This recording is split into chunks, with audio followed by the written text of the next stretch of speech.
Di sebalik negara ini, ada 1001 kisah yang jarang didendangkan. Di penghujung kampung, wujudnya seorang insan yang sudah uzur. Ubatnya habis, dapurnya kosong. Tapi tidak pernah mengeluh.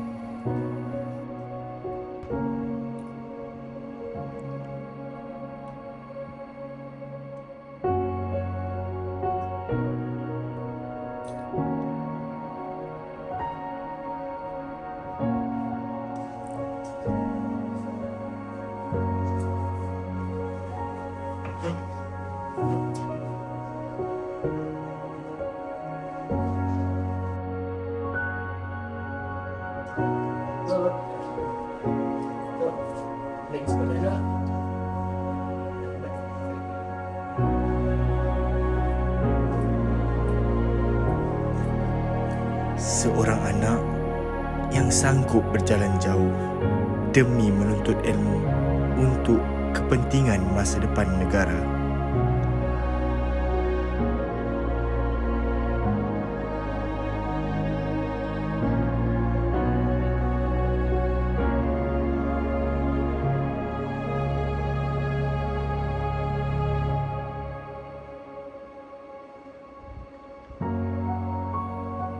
Kini, Malaysia Madani memberi sinar harapan.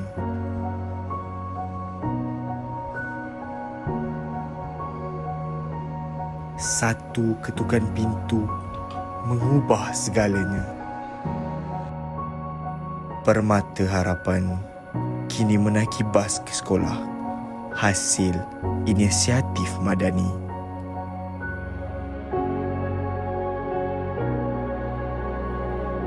Malaysia Madani bukan hanya tentang dasar, tapi ia tentang tindakan dan hadir bila diperlukan. Bila rakyat disantuni, senyuman pun kembali mekar. Bersama Malaysia Madani.